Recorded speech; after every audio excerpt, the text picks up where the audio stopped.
Hey parents, how would you like a show that makes bedtime, bath time, mealtime, and break time more fun for your kids? Then check out Who Smarted, the podcast that turns everyday moments into awesome learning adventures for kids aged 7 to 11 and grown-ups too. Don't just take my word for it. Here's what Mom Jenny says. I love Who Smarted because it makes learning fun for my kids. And I love it too. We listen together on car rides, and it sparks the best conversations. It's the perfect way to make the most of our time in the car and connect as a family. Who Smarted is the podcast my kids ask for every single car ride. With fun, fast-paced episodes on science, history, and so much more, Who Smarted makes learning exciting for the whole family.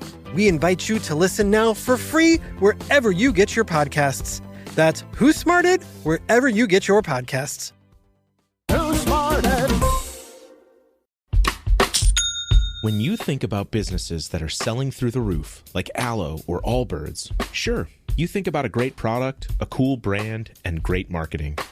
But an often overlooked secret is actually the businesses behind the business, making selling, and for shoppers, buying, simple. For millions of businesses, that business is Shopify. Nobody does online business better than Shopify.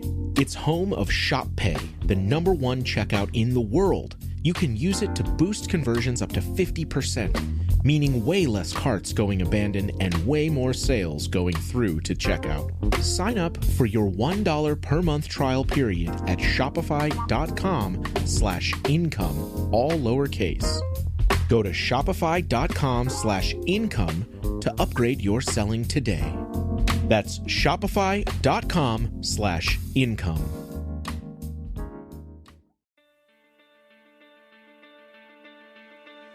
Hey friends, I'm Rachael and I'm your host for the Hearing Jesus podcast, where I help you to know God and to make Him known.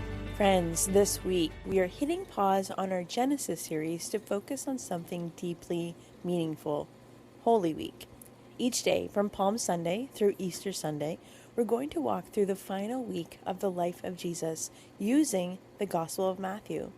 From the triumphal entry to the resurrection, we'll slow down and remember what Jesus did and why it matters for us today. Whether this story is familiar to you or new to you, I truly believe that God has something fresh to say. And if you've been looking for a way to reconnect with Jesus in a deeper way this Easter season, this is your invitation. Join me for a special series on the week that changed everything. Today we are continuing our devotional reading and Bible study through Matthew chapter 26, and we're picking up at verse 36. So if you're just joining us, I would encourage you to at least go back to yesterday so you don't miss the beginning portion of this chapter. And this is part of a larger series that we're doing, which is an introduction to the gospel series, where we started with the Gospel of Matthew. And I just share some of the history and the background of the culture to help you understand better. If you'd like to dive a little bit deeper, we have extra resources available. You can go to the show notes. We have all sorts of things from journaling prompts to a kids episode to ad-free episodes and all sorts of things to help you hear God's voice more clearly. So I'm picking up at verse 36, and I'm reading from the NASB version. It's a long one today, so we're going to get right into it. And he took Peter and the 2 sons of Zebedee with him, and he began to be grieved and distressed. Then he said to them, "My soul is deeply grieved to the point of death. Remain here and keep watch with me." And he went a little beyond them and fell on his face and prayed, saying, "My Father, if it is possible, let this cup pass from me, yet not as I will, but as you will." And he came to the disciples and found them sleeping. And he said to Peter, "So you men could not keep watch with me for 1 hour? Keep watching and praying so that you do not come into temptation. The spirit is willing, but the flesh is weak." He went away again a second time and prayed, saying, "My Father, if this cup cannot pass away unless I drink from it, your will be done." And again he came and found them sleeping, for their eyes were heavy. And he left them again and went away and prayed a third time, saying the same thing once more. Then he came to the disciples and said to them, "Are you still sleeping and resting? Behold, the hour is at hand, and the Son of Man is being betrayed into the hands of sinners. Get up, let's go. Behold, the one who is betraying me is near." And while he was still speaking, behold, Judas, one of the 12, came accompanied by a large crowd with swords and clubs, who came from the chief priests and elders of the people. Now he who was betraying him gave them a sign previously, saying, "Whomever I kiss, he is the one. Arrest him." And immediately Judas went up to Jesus and said, "Greetings, Rabbi," and kissed him. But Jesus said to him, "Friend, do what you have come for." Then they came and laid hands on Jesus and arrested him. And behold, one of those who were with Jesus reached and drew his sword and struck the slave of the high priest and cut off his ear.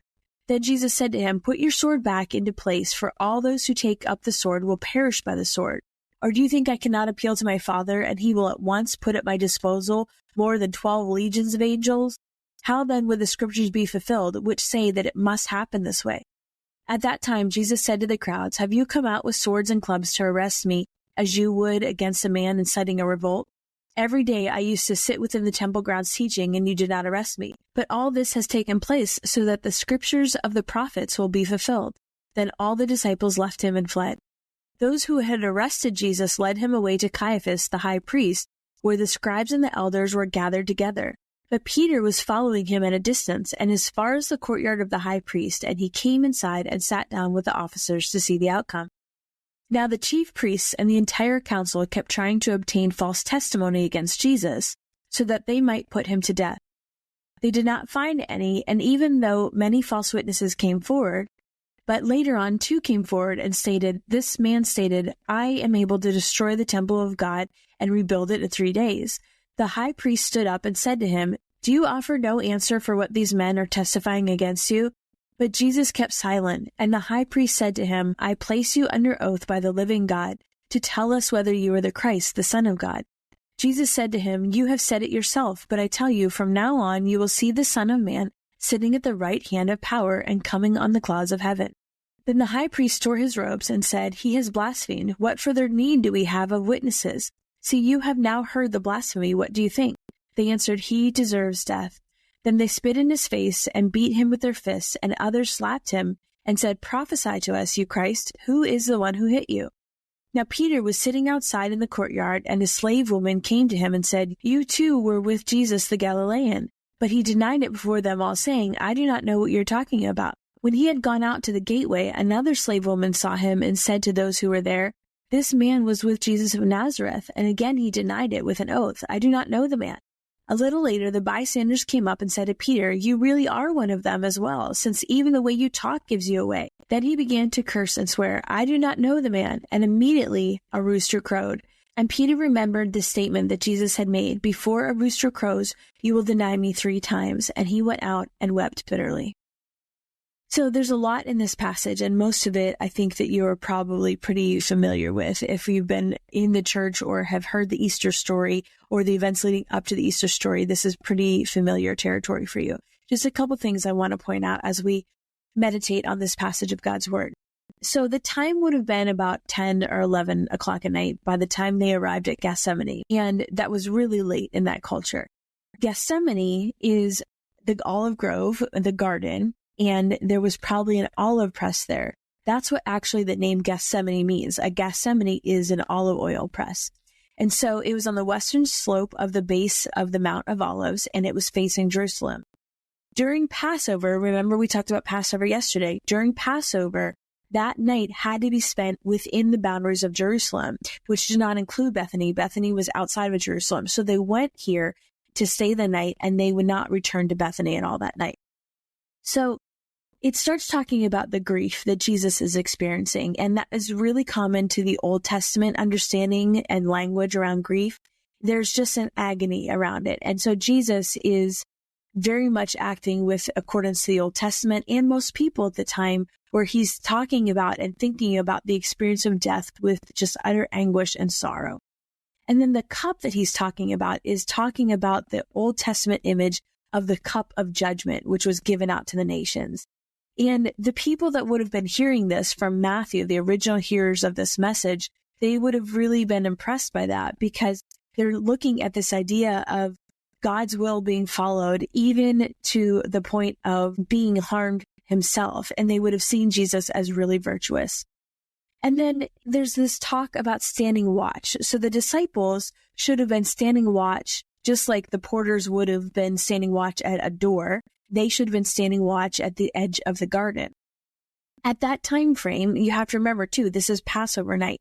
what would have been typical would have been to stay up late on Passover night. They would have often, every Passover, probably their entire lives up until this point, they would have stayed up really, really late. So it wasn't unimaginable for them to stay up late just because it was this watch that they're supposed to be taking in the garden. This is Passover night. They should have been staying up late anyway.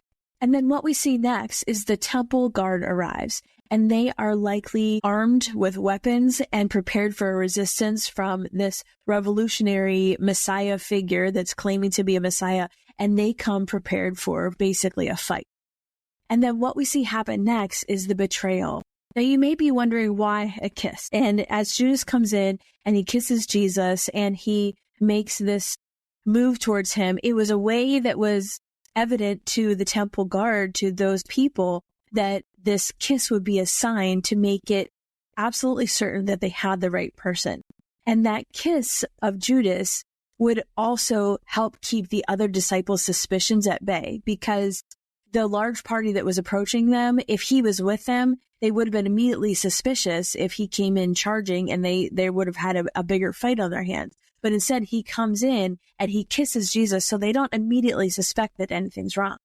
And in that culture, it was normal to have a light kiss on the lips as a sign of greeting or affection, especially among family members and close friends. And even the way that a disciple would honor their teacher, their rabbi, it was just a motion of affection. And so the kiss of Judas is a real act of betrayal and hypocrisy, really, because the ancient value system, the ethics that were involved in that Jewish culture, especially with regard to friendship and covenant loyalty, anybody that was reading or hearing this information, they would have been horrified by the way that Judas betrayed his rabbi with a kiss. And so that betrayal is just all the more raw.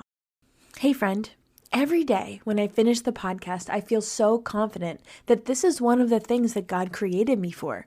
And my journey is not unlike yours. I had a season in my life where I was doubting God's voice. I felt insecure about the things I thought He might be telling me to do. If you are in that place, I want you to know that I offer spiritual direction and life coaching to help you get unstuck. Maybe you're struggling with something and need an objective biblical opinion. Maybe you need some help working through something that feels a little heavy. Maybe you feel called to write or start your own podcast, or maybe you just want to learn how to hear God's voice more clearly.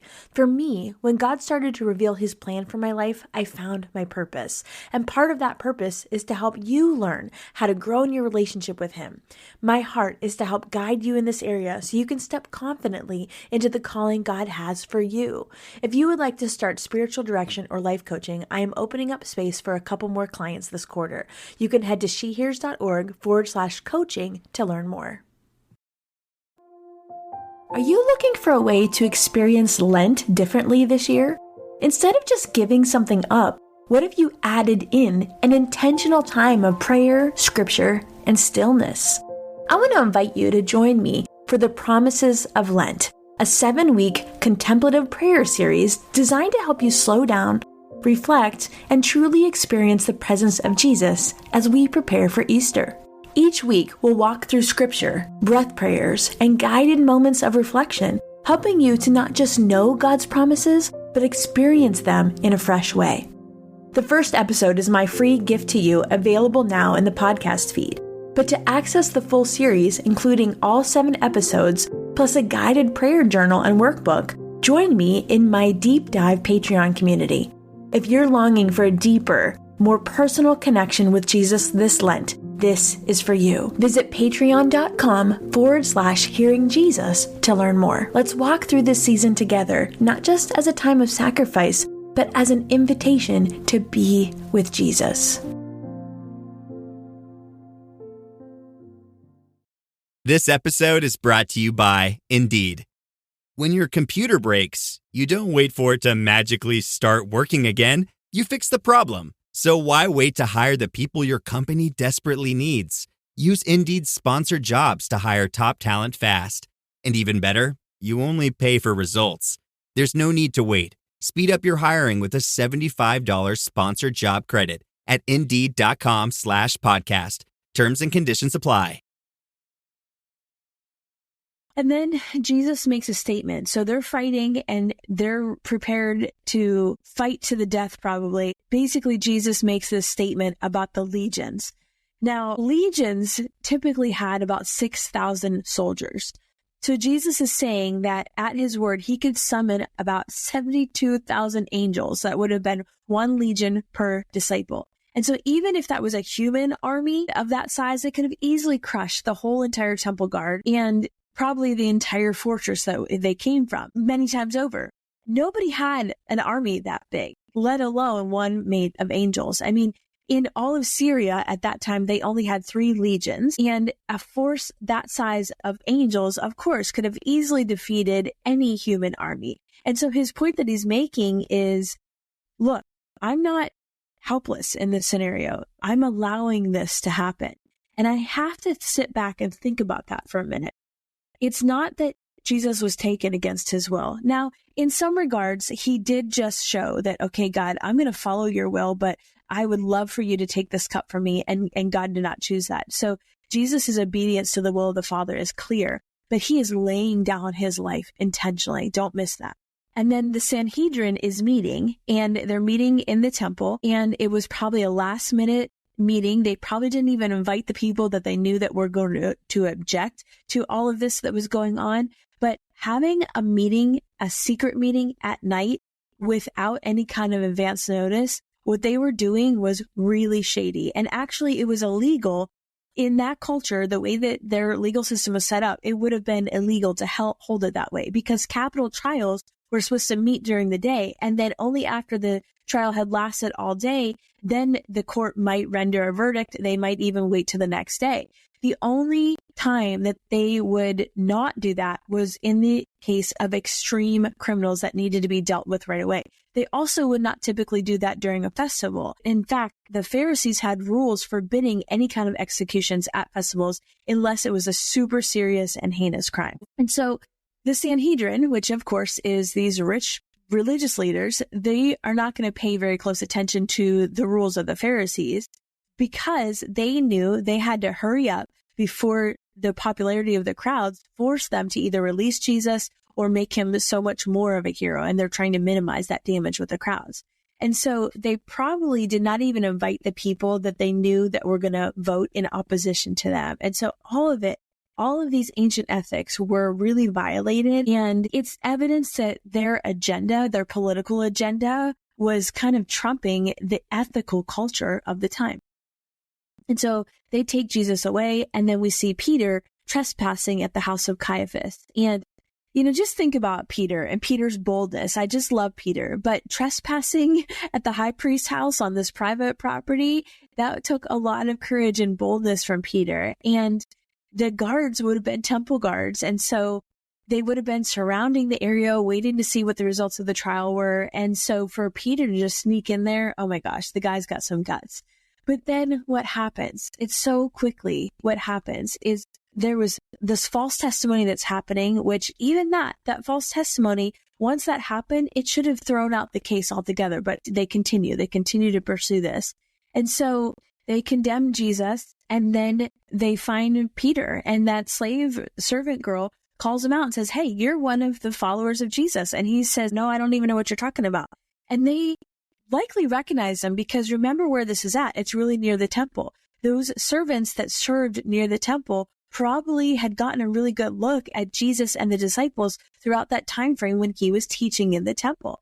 And then after that, another one talks about his accent, because the Jews that were from Galilee had a different accent than the Jews that were from Judea or Jerusalem. And so it was almost like if you think about Spanish-speaking countries. I've been to Costa Rica and I've been to the Dominican Republic. I can tell you that even though they both speak Spanish, it sounds incredibly different because of the region that they're from.